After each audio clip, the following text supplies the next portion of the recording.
Alhamdulillah, bismillahi wa salatu wa salam ala rasulillah, amma ba'd. Chapitre numéro 21, El-Khadir. On a mentionné précédemment le voyage de Moussa pour rencontrer El-Khadir et acquérir une part de sa science lui venant directement d'Allah. Le Très-Haut a raconté cet épisode dans son livre glorieux, à la sourate Al-Kahf. Nous citerons ici le hadith désignant explicitement El-Khadir. Celui qui partit à sa rencontre était bien Moussa ibn Imran, le prophète des fils d'Israël à qui la Torah a été révélée. On a divergé sur El-Khadir, son nom, sa lignée, sa prophétie, sa vie jusqu'à aujourd'hui. Nous mentionnerons ses avis, Wallahu a'lam. Section 1, son origine. On dit qu'Al-Khadir était un fils direct de Adam, alayhi salam, d'après Al-Hafid ibn Asakir. Al-Khadir est fils direct de Adam. Le terme de sa vie a été repoussé au point qu'il démentira le Dajjal. Et donc, Ibn Asakir l'a rapporté par la voie d'Al-Daraqutni. Donc, Ibn Kathir, rahimahullah, nous dit celui des fils de Adam, dont la vie est la plus longue, est Al-Khadir. Son nom est Khadroun, fils de Caïn, fils de Adam, d'après Abu Hatim. Quand Adam fut près de mourir, il informa ses enfants que le déluge aurait lieu. Il leur a recommandé de transporter alors son corps dans l'arche et de l'enterrer en un lieu qu'il leur précisa. À l'époque où le déluge est survenu, ils le transportèrent avec eux.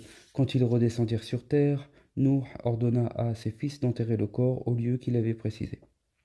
Mais ils répondirent que le lieu en question était désolé et sinistre. Il les encouragea et les incita à le faire, disant que Adam avait invoqué Allah pour qu'il fasse vivre longtemps celui qui l'enterrerait. Mais ils continuent à craindre de se rendre en ces lieux. Le corps ne cessait d'être près d'eux jusqu'à ce qu'Al-Khadir s'occupât de l'enterrer. Allah a réalisé alors ce qu'il avait promis et Al-Khadir continue de vivre aussi longtemps que Allah le voudra. D'après Ibn Ishaq, et le nom d'Al-Khadir est Balia. Et ça c'est rapporté par Ibn Qutayba.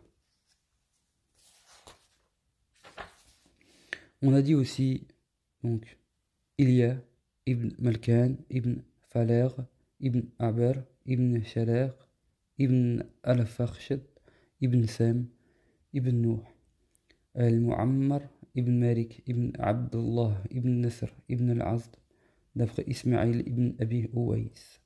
D'autres ont dit Khadroun ibn Amiyatil ibn al-Yafaz, ibn al-Is, ibn Ishaq, ibn Ibrahim, Khalilallah. On a dit qu'il s'agissait d'Armia, donc de Jérémie, ibn Haqya. Wallahu a'lam. Un autre avis. Un autre avis qui est que c'était le fils de Pharaon, celui de l'époque de Moussa. Cette affirmation est très singulière d'après Ibn al-Jawzi. Cela a été rapporté par Mohammed ibn Ayyub d'après Ibn al-Lahiya. Or, les deux sont considérés comme transmetteurs faibles. C'était le fils de Malik, le frère d'Ilyas d'après As-Suddi. Il a été à l'avant-garde de l'homme aux deux cornes. Il était le fils d'un homme ayant cru en Ibrahim et émigra avec lui de la terre de Babylone, donc l'Irak. C'était un prophète de l'époque de Bashtasab ibn Lahrasab.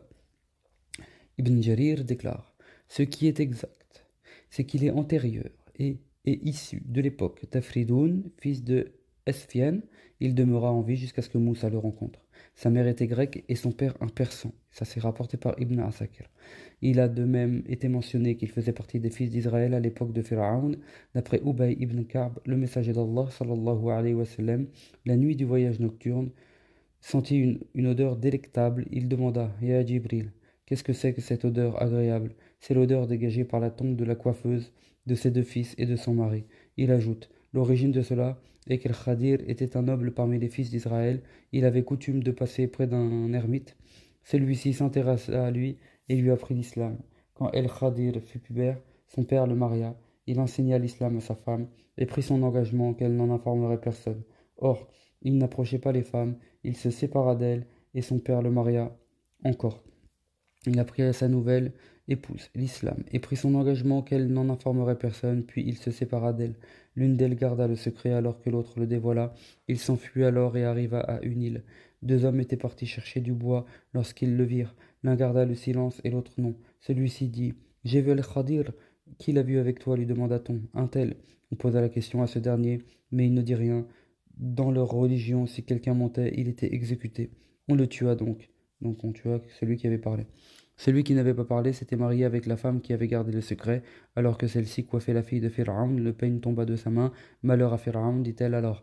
La fille en informa son père. La coiffeuse avait 2 fils et un mari. Pharaon envoya quelqu'un pour leur dire de rencontrer, ou plutôt, Pharaon envoya quelqu'un pour leur dire de renoncer à leur religion, mais ils refusèrent. Je vais vous faire exécuter, leur dit-il. Si tu le fais, répondirent-ils, et la bonté de nous mettre ensemble dans une même tombe. Il les mit tous deux dans la même tombe. Je n'ai pas senti d'odeur plus suave, ajouta-t-il, donc le prophète, sallallahu alayhi wa sallam, alors que je suis entré au paradis. Ça s'est rapporté par Abu Zar'a dans Dala'il al-Nubuwah. On a dit que le surnom de la paternité d'Al-Khadir était Abu al-Abbas. Il est probable aussi qu'Al-Khadir soit un surnom qui est devenu le plus commun pour le désigner. Un autre hadith d'après Abu Hurayra, radiallahu anhu, le prophète sallallahu alayhi wa sallam, a dit: on l'a appelé Al-Khadir, le verdoyant, parce qu'il s'était assis sur de l'herbe sèche, Farwa Bayda, et que celle-ci devint alors derrière lui toute verte. Donc l'autre sens de Farwa Bayda, c'est qu'il s'agirait d'un sol sans végétation, mais la plupart des commentaires cités par l'auteur l'expliquent par herbe sèche. Al-Khattabi fait aussi remarquer qu'on l'a appelé ainsi en raison de sa beauté et du rayonnement de son visage. Cela ne contredit pas ce qui a été attesté du Sahih, mais il ne fallait qu'un seul commentaire. Ce qui a été rapporté au Sahih devrait seul prévaloir. Il fut appelé ainsi parce que le sol sur lequel il priait devenait vert autour de lui, et ça c'est rapporté par Qabisa, d'après Al-Thawri, d'après Mansour, d'après Mujahid. Al-Khadir, prophète ou élu d'Allah, on a mentionné précédemment que Moussa et Yusha, que le salut soit sur eux, revinrent sur leurs pas et trouvèrent Khadir sur un petit tapis vert au milieu de la mer. Il était couvert par son propre vêtement dont il avait mis un bord sous ses pieds et l'autre bord sous sa tête.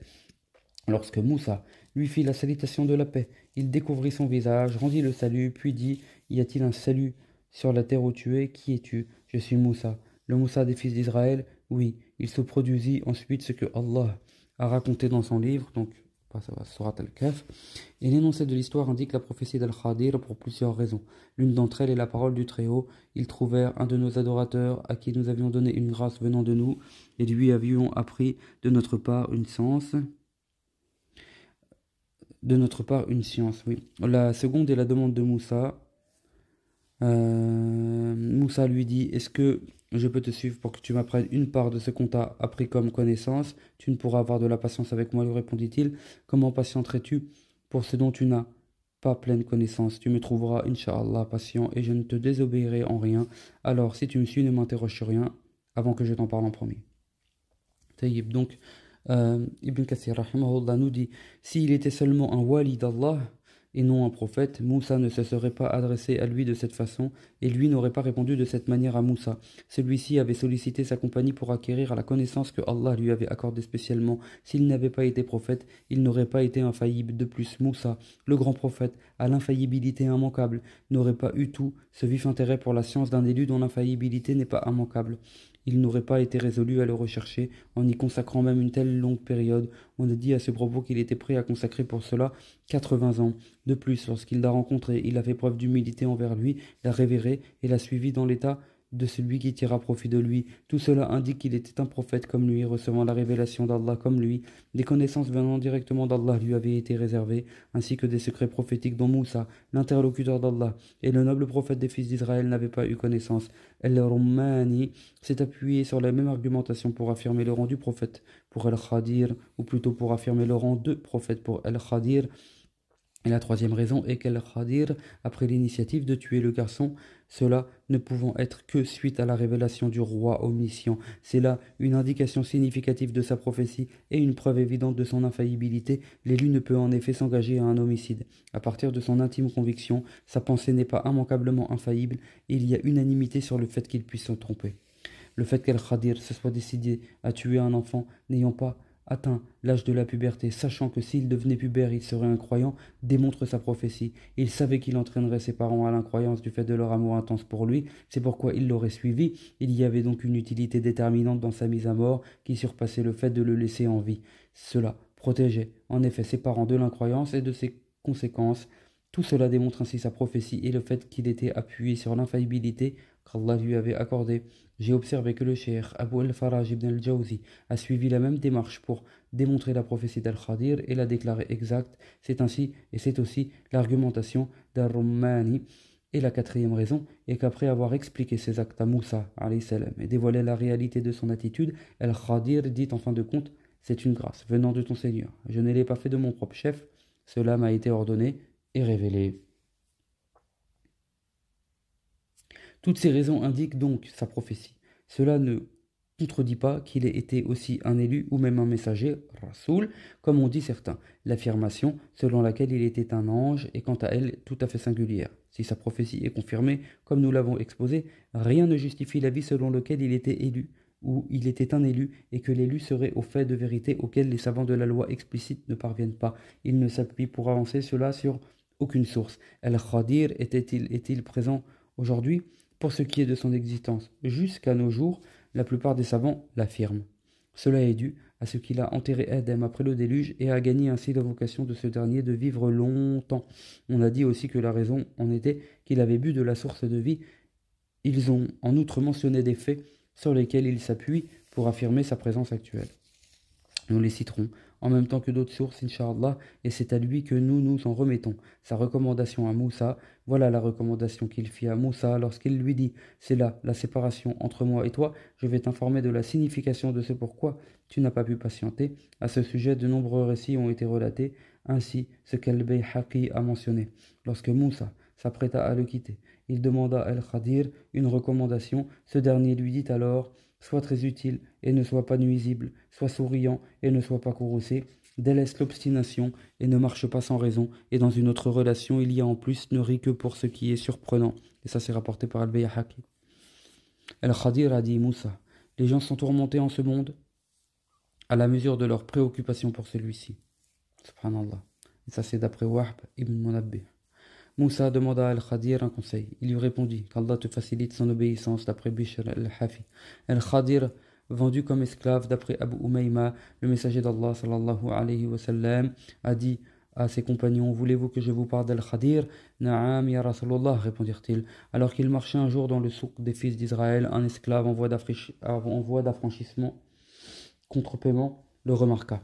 Donne-moi une aumône, qu'Allah te bénisse, lui dit-il. Je crois en Allah, ce que Allah veut se réalise. Je n'ai rien à te donner, répondit Al-Khadir. Le pauvre demanda encore: je te demande par la face d'Allah de me donner une aumône. J'ai vu en effet le ciel sur ton visage et j'ai espéré la baraka auprès de toi. Je crois en Allah, je n'ai rien à te donner, sauf si tu me prends et vas me vendre. Est-ce que cela est correct? Demanda le pauvre.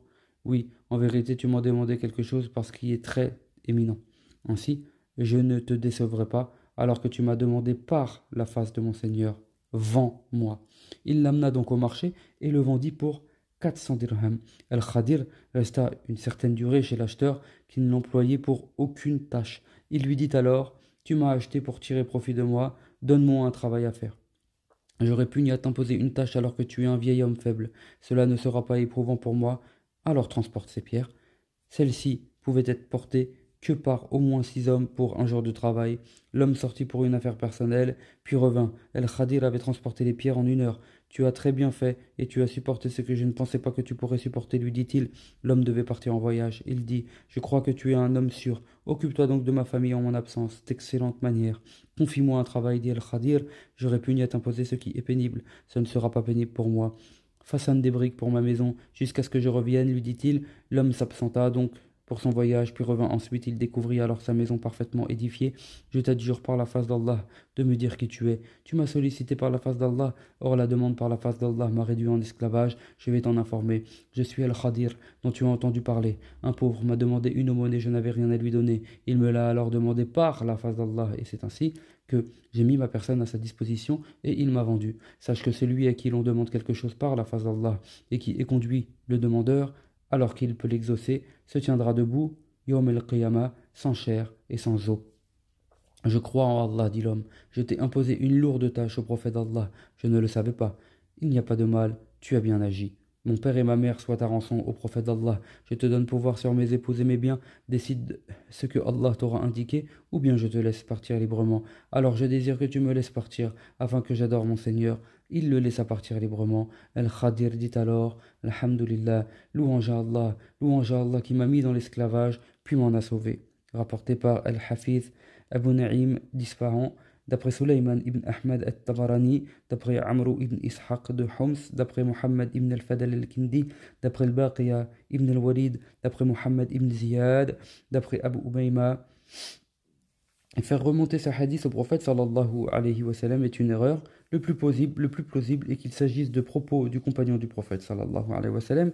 Sa chaîne de transmetteurs comporte un inconnu, et c'est aussi rapporté par Ibn al-Jawzi par la voix de Abdel Wahhab ibn Dahak, qui est un transmetteur délaissé d'après Baqiyya. Section de la coiffeuse croyante. Al-Hafiz ibn Asakir a rapporté par une chaîne remontant à As-Suddi que celui-ci a relaté. Al-Khadir et Ilyas étaient deux frères, et leur père était un roi. Ilyas dit à son père, mon frère Al-Khadir n'a aucune aspiration pour le pouvoir, pourquoi ne pas le marier? Ainsi, il pourra avoir un enfant qui sera roi. Son père le maria avec une très belle vierge. Al-Khadir dit à celle-ci, je n'ai aucun besoin de femme, si tu le veux, je te libère, ou bien tu restes avec moi, adorer Allah Tout-Puissant en gardant mon secret. Je reste, dit-elle. Elle demeura avec lui une année. À l'issue de celle-ci, le roi la convoqua et lui dit, tu es jeune, et mon fils est jeune. Où est donc l'enfant? L'enfant vient d'Allah, répondit-elle. S'il le veut, il sera. Autrement, il ne sera pas. Son père lui ordonna de la répudier et le maria avec une autre femme ayant déjà eu un enfant. Quand on fit venir la marier auprès de lui, il lui dit la même chose qu'à la première. Elle voulut rester avec lui. Et quand une année s'écoula, le roi lui posait la question sur l'enfant. Elle répondit, ton fils n'éprouve aucun besoin pour les femmes. Son père le demanda, mais celui-ci s'enfuit. Il le fit rechercher, mais en vain. On dit qu'il tua la seconde femme parce qu'elle avait divulgué son secret, d'où sa fuite. Il libéra l'autre femme. Celle-ci demeura dans l'adoration d'Allah. En un lieu de la ville, un homme passa un jour non loin d'elle.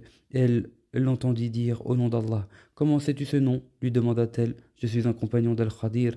Elle l'épousa ensuite et eut de lui des enfants. Après cela, elle devient la coiffeuse de la fille de Pharaon. Un jour qu'elle le coiffait, le peigne tomba de sa main, comme on l'a vu précédemment. Elle dit alors au nom d'Allah, c'est mon père?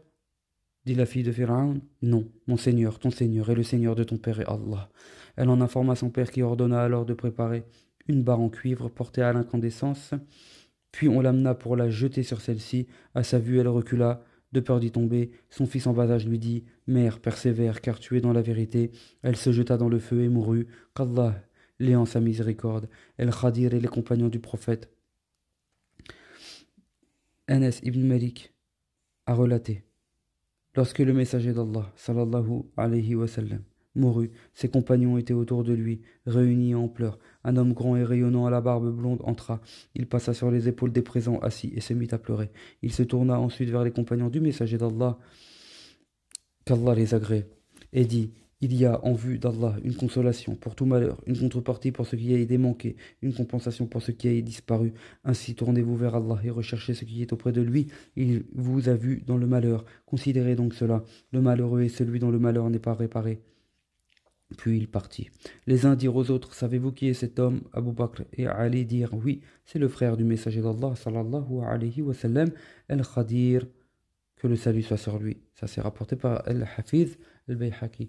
D'après Ali ibn al-Hussein, quand le messager d'Allah sallallahu alayhi wa sallam mourut et que vint le moment des condoléances, ils entendirent quelqu'un prononcer ces paroles. Il n'y a, en vue d'Allah, une consolation pour tout malheur, une compensation pour ce qui a disparu, une contrepartie pour ce qui a été manqué.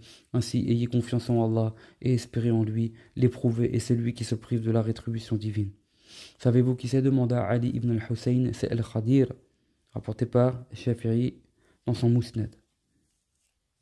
D'après Mohammed ibn al-Munkaddir, Omar ibn al-Khattab dirigeait la prière pour le défunt, Salat al-Janaz, lorsqu'il entendit quelqu'un dire « Attends-nous, Allah te fasse miséricorde ». Omar l'attendit donc jusqu'à ce qu'il rejoignît le rang des fidèles.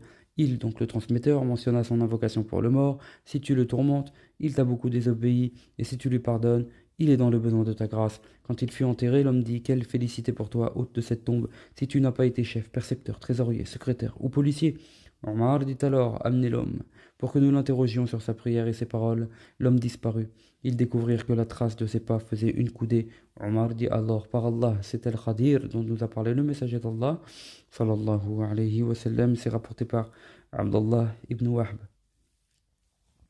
Ibn Abi Rawad a dit, Ilyas et Al-Khadir jeûnent le mois de Ramadan à Bayt al-Maqdis, font le Hajj tous les ans et boivent de l'eau de Zemzem une seule fois, qui leur suffit jusqu'à l'année suivante. Et c'est rapporté par Ibn Asakir, par la voix de Hisham ibn Khalid. Le calife al-Walid ibn Abd al-Malik ibn Marwan, le bâtisseur de la grande mosquée de Damas, voulut une nuit prier seul dans la mosquée. Il ordonna aux gardiens de faire que les lieux soient vides. En pleine nuit, il arriva donc par la porte des heures et entra dans la mosquée. Mais voilà qu'un homme s'y trouvait debout en prière entre lui et la porte verte.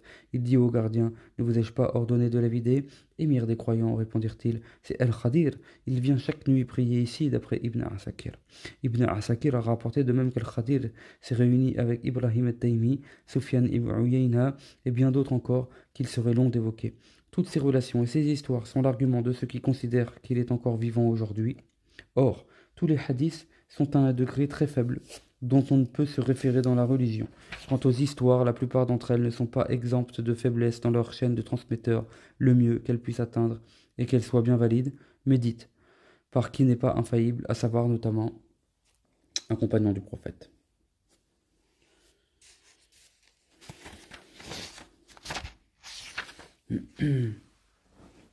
La section suivante, c'est le hadith du Messie imposteur. D'après Abu Saïd, le messager d'Allah sallallahu alayhi wa sallam nous a tenu un long propos sur Dajjal. Parmi ce qu'il a dit, le Dajjal viendra alors qu'il lui sera interdit d'entrer dans Médine. Un homme parmi les meilleurs hommes ira le trouver et lui dira « J'atteste que tu es le Dajjal dont nous a parlé le messager d'Allah. » Dans son hadith, le Dajjal dira « Voyez-vous, si je tue celui-là, puis le fais revivre, Est-ce que vous aurez un doute? Non, diront-ils. Il le tuera et le fera revivre. Celui-ci dira au moment de revivre « Par Allah, je suis plus convaincu à ton sujet maintenant que jamais. » Il voudra alors le tuer une nouvelle fois mais ne pourra pas. Ma'mar précise. Il m'est parvenu qu'il aura alors une plaque de cuivre à son cou pour le protéger. Il m'est parvenu aussi que c'est Al-Khadir que le Dajjal tuera puis fera revivre. Rapporté par Abd al-Razaq. Abu Ishaq Ibrahim ibn Muhammad ibn Sufyan al-Faqih, transmetteur d'après Muslim, affirme. Ce qui est exact, c'est de dire que cet homme est bien Al-Khadir. Et le propos de Ma'mar et d'autres, il m'est parvenu, ne constitue pas un argument. Ce hadith a aussi été rapporté en ces termes. Il amènera un jeune homme dans sa pleine jeunesse et le tuera. Son affirmation, donc tuer le Dajjal, dont nous a parlé le messager d'Allah sallallahu alayhi wa sallam, n'implique pas qu'il ait entendu celui-ci en personne. Il s'agit simplement du propos notoirement connu. Les arguments indiquant qu'Al-Khadir est mort, le cheikh Abu al-Faraj ibn al-Jawzi, rahimahullah, dans son livre Ujjalat al-Muntazhir fi Sharh Halat al-Khadir, sur le cas d'Al-Khadir, s'est opposé au hadith rapporté sur la question. Il a montré qu'il s'agissait de hadiths inventés. Il a aussi indiqué les défauts des sources attribuées aux compagnons et aux suivants, la faiblesse de leur chaîne et leurs transmetteurs inconnus, et a excellé dans son étude. Il s'appuie sur de nombreux arguments pour affirmer, comme Al-Bukhari, Ibrahim al-Harbi et Ibn al-Munaddi et d'autres, qu'Al-Khadir est mort, et notamment ce qui suit. Donc c'est intéressant d'avoir aussi toutes les versions, et comme ça fait un chapitre bien complet sur Al-Khadir. Wallahu a'lam. Donc nous avons suscité l'éternité pour aucun être humain avant toi. Donc si Al-Khadir est un être humain, il entre sans doute possible dans la généralité, donc il rentre plutôt dans la généralité de cette formule qui est issue du Coran, Surat Al-Anbiya, verset 34. Il n'est permis de l'en exclure que par une source authentique. Or, il n'y a pas de référence issue d'une infaillible ou d'une source infaillible prouvant l'exception qu'il ne rentre pas dans le verset coranique. Donc, nous n'avons suscité l'éternité pour aucun être humain avant toi.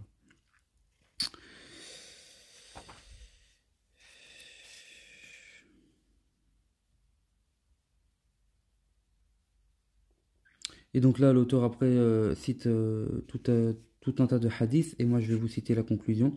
Donc, Ibn al-Jawzi précise, tous ces hadiths valides annulent la prétention selon laquelle Al-Khadir est vivant, et si Al-Khadir n'a pas vécu à l'époque du messager d'Allah sallallahu alayhi wa sallam, ce qui est l'avis le plus supposé dont la force s'élève même à la certitude, il n'y a pas de problème posé. S'il a vécu jusqu'à son époque, Ce hadith, donc le hadith qui a été lu avant, montre qu'il n'a pas vécu 100 ans après et qu'il est désormais absent, non présent. Il entre en effet dans la généralité du propos et le principe de base est qu'il n'y a pas d'exception tant que celle-ci n'est pas confirmée par une source valide.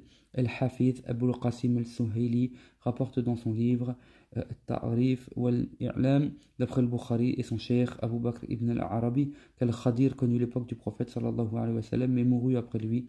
Du fait de ce hadith, on peut émettre des réserves sur le fait qu'Al-Bukhari dise qu'Al-Khadir a vécu jusqu'à l'époque du prophète sallallahu alayhi wa sallam. As-Suhayli a donné la primauté à la vie selon laquelle Al-Khadir était encore présent. Il précise quant à sa réunion avec le prophète sallallahu alayhi wa sallam et ses condoléances adressées après sa mort aux gens de la famille du prophète sallallahu alayhi wa sallam. Elles ont été rapportées selon des voies valides. Il a mentionné ensuite des sources que nous avons précédemment considérées comme da'if. Il n'a pas cité leur chaîne de transmetteurs. Wallahu a'lam. Et on s'arrête sur ces propos. Subhanakallahumma wa bihamdik, ashhadu an la ilaha illa anta, astaghfiruka wa atubu ilayk.